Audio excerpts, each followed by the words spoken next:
Salam sejahtera untuk kita semua. Assalamualaikum warahmatullahi wabarakatuh. Pada kesempatan kali ini, saya akan mempresentasikan hasil desain saya dalam mata kuliah Studio Perancangan Arsitektur 3. Dalam perancangan kali ini, saya mengambil riset perancangan dengan bangunan tipe boarding school, yaitu asrama Unima untuk disabilitas mental. Jadi perancangan ini akan mewadahi suatu hunian bagi para mahasiswa yang mengalami masalah disabilitas untuk mendapatkan fasilitas hunian yang dikhususkan untuk lebih membantu dalam hal hunian dan juga tempat fasilitas untuk pendidikan atau pelatihan bagi para mahasiswa disabilitas. Agar dapat membantu atau mengobati masalah disabilitas mental untuk dapat berinteraksi dengan baik dan terkontrol dalam lingkungan sosial di kampus. Tujuan dari perancangan ini juga ingin mewujudkan konsep sustainable building dan menciptakan ruang lingkup yang harmonis dan layak baik secara lingkup dan fungsional terhadap penghuni atau pengguna bangunan. Dalam batasan perancangan, rancangan bangunan akan dibangun dengan 3 lantai dengan struktur bangunan bentangan lebar dan juga desain pasif dengan penekanan pada bidang residence dan school atau pendidikan. Juga perancangan ini akan memiliki 2 gedung di mana gedung untuk hunian pria dan juga wanita dipisahkan untuk menjaga keamanan dan juga kenyamanan bagi para penghuni. Jadi untuk bangunan pria akan ditandai dengan bangunan A dan untuk bangunan wanita akan ditandai dengan bangunan B. Masuk pada aktivitas pengguna.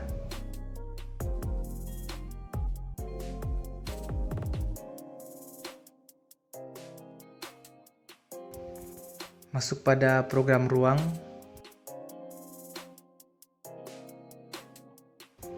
Masuk pada hubungan ruang.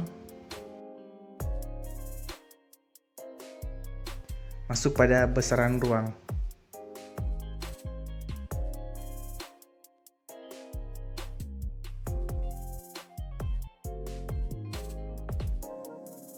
Masuk pada konsep tapak.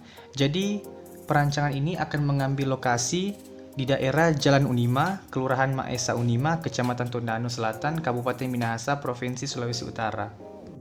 Untuk potensi lokasi,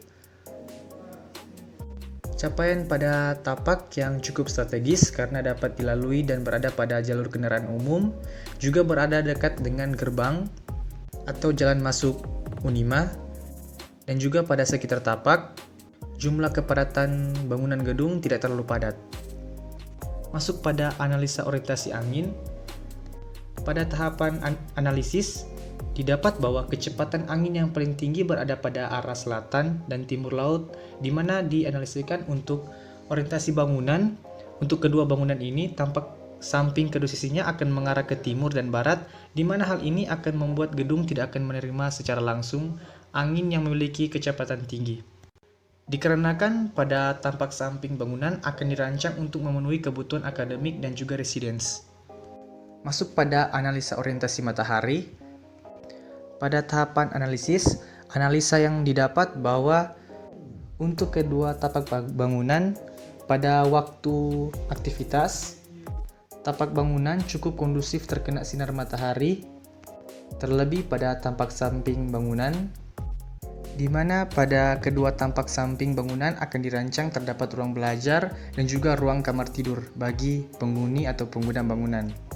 Di mana hal ini sinar cahaya matahari dapat masuk dan dapat difungsikan dengan baik oleh bangunan dan juga penghuni bangunan. Dan untuk tapak bangunan A pada sore hari, pencahayaan panas sinar matahari dapat diminimalisir dari pohon-pohon sekitar sehingga dapat menghasilkan penghawaan yang baik dan juga menyejukkan. Masuk pada analisa topografi.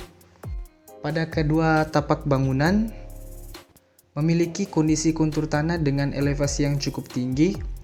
Untuk itu dianalisiskan bahwa tapak pada kedua bangunan ini akan menggunakan metode cut and fill, di mana hal ini berguna untuk meratakan area pada tapak yang akan didirikan bangunan dengan menguruk sebagian tanah kemudian menimbunnya pada area lain.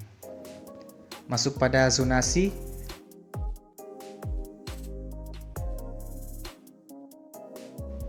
Masuk pada analisa pencapaian site.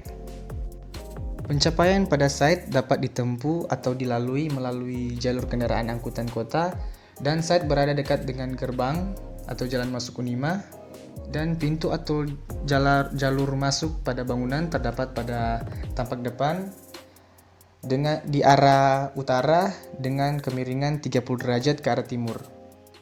Masuk pada analisa kebisingan. Sumber kebisingan pada tapak A berasal dari area jalan, di mana pada waktu jam kegiatan perkuliahan dan lain-lain tingkat arus kendaraan meningkat sehingga terjadi kebisingan dari kendaraan. Dan analisis yang telah didapat bahwa pada arah timur laut dan selatan terdapat cukup banyak penempatan vegetasi, sehingga hal ini dapat meminimalisir sumber suara kebisingan dari kendaraan-kendaraan sekitar yang berada pada area jalan. Untuk tapak bangunan B, sumber kebisingan juga berasal dari area jalan, dan dari tahap analisis yang telah didapat bahwa pada tapak B arah timur laut dan barat laut terdapat beberapa penempatan vegetasi dan akan dirancang untuk bisa ditambah, sehingga hal ini bisa cukup meminimalisir sumber suara kebisingan dari kendaraan-kendaraan sekitar yang berada pada area jalan. Masuk pada analisa view. Untuk tapak bangunan A, di mana bangunan akan dirancang menghadap ke arah utara, rotasi 30 derajat ke arah timur. Hal ini dirancang agar tampak depan yang menjadi point of interest pada bangunan bisa lebih mudah terlihat bagi publik karena berhadapan dengan jalan umum. Juga didukung dengan kondisi elevasi kontur yang cukup tinggi. Pada view bangunan B, di mana tampak depannya arahnya juga akan sama dengan tapak bangunan A, rotasi 30 derajat ke arah timur. Hal ini juga sama dirancang agar tampak depan yang menjadi point of interest pada bangunan bisa lebih mudah terlihat bagi publik, karena juga berhadapan dengan jalan umum. Masuk pada orientasi bangunan. Telah dilakukan tahapan-tahapan analisis dengan orientasi kedua bangunan tampak depan menghadap ke arah utara 30 derajat ke arah timur. Hasil simulasi yang didapat untuk kebutuhan energi mendapatkan nilai 57 kilo British Thermal Unit per Fahrenheit per tahun, sedangkan untuk kerusakan energi mendapatkan nilai 260.238 kW per tahunnya. Masuk pada analisa vegetasi. Area sekeliling tapak untuk kedua bangunan terdapat cukup banyak penempatan vegetasi, terlebih pada tapak bangunan A, di mana telah disimulasikan bahwa pada pukul 6 pagi, area tapak bangunan tertutup pembayangan berlebih. Hal ini bisa cukup mengganggu aktivitas pengguna di pagi hari, seperti berolahraga, bangun tidur, kegiatan pembelajaran, dan lain-lain, di mana riset bangunan yang dirancang adalah boarding school. Jadi, penempatan vegetasi pada area tapak ini direncanakan akan dikurangi untuk lebih membuka masuknya cahaya matahari ke bangunan pada pagi hari. Untuk kecepatan angin yang paling tinggi berada pada arah selatan. Untuk tapak bangunan A, terdapat beberapa vegetasi yang bisa ditambahkan untuk meminimalisir kecepatan angin yang mengarah ke bangunan. Dan untuk tapak bangunan B, penempatan vegetasi pada arah selatan sangat kondusif dengan banyaknya penempatan vegetasi seperti pohon-pohon. Masuk pada analisa jarak antar bangunan. Untuk area sekeliling tapak bangunan B, jarak antar bangunan lain berada cukup jauh dengan tapak bangunan B. Jadi, dalam hal ini telah disimulasi bahwa untuk pencahayaan bangunan pada tapak B tidak akan terganggu pencahayaannya. Begitu juga dengan kecepatan angin yang tidak berpengaruh besar pada tapak bangunan B. Dan pada tapak bangunan A, pada arah mata angin barat laut terdapat bangunan gedung. Telah dianalisis bangunan tersebut, pembayangan dan pencahayaannya tidak mempengaruhi tapak bangunan A, dikarenakan tapak bangunan lain berada pada elevasi muka tanah yang lebih rendah. Masuk pada bentuk dan massa bangunan. Jadi perancangan ini mengambil bentuk dasar dari simbol gender pria dan wanita, di mana bangunan ini akan mewadahi aktivitas dan juga perlindungan bagi pengguna atau penghuni bangunan, yaitu mahasiswa. Kemudian bentuk massa bangunan dipanjangkan dan dilebarkan untuk memenuhi kebutuhan luasan ruang. bagi pengguna atau penghuni bangunan. Kemudian, massa bangunan ditambahkan dengan jumlah lantai untuk kebutuhan ruang fungsi pakai, dan juga sudut bangunan dirancang menghindari sudut yang tajam untuk menambah kenyamanan dan keamanan pengguna, terlebih khusus mahasiswa disabilitas. Juga dirancang melengkung untuk pendekatan pada gaya arsitektur kontemporer. Kemudian, model atap yang dibentuk bergelombang untuk pendekatan pada lokasi site perancangan, yaitu berada pada daerah perbukitan. Juga pendekatan fungsi dalam pemanfaatan sumber air hujan. Masuk pada bukaan. Pada kedua bangunan, bukaan operable glazing atau kaca buka berada pada tampak samping bangunan pada arah mata angin timur dan barat, dimanfaatkan untuk masuknya cahaya matahari. Dikarenakan ruang akademik dan juga kamar tidur penghuni bangunan akan didesain pada tampak samping bangunan. Dan pada bukaan di tengah bangunan dimanfaatkan untuk sirkulasi pengawaan alami, juga menciptakan ruang lingkup yang lebih terbuka. Dan direncanakan di tengah-tengah bangunan akan dibangun taman untuk kebutuhan vegetasi dan meningkatkan pengawaan yang lebih sejuk dan menciptakan kesan yang hijau.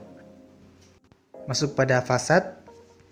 Pada tahapan analisis yang telah dilakukan, penggunaan fasad atau shading pada bangunan mendapatkan nilai kebutuhan energi sebesar 56 kilo British Thermal Unit Fahrenheit per tahun, yang berarti penggunaan fasad dapat meminimalisir kebutuhan energi sebesar 1 kilo British Thermal Unit per Fahrenheit per tahun dari analisis yang tidak menggunakan fasad, yaitu mendapatkan nilai 57 kilo British Thermal Unit.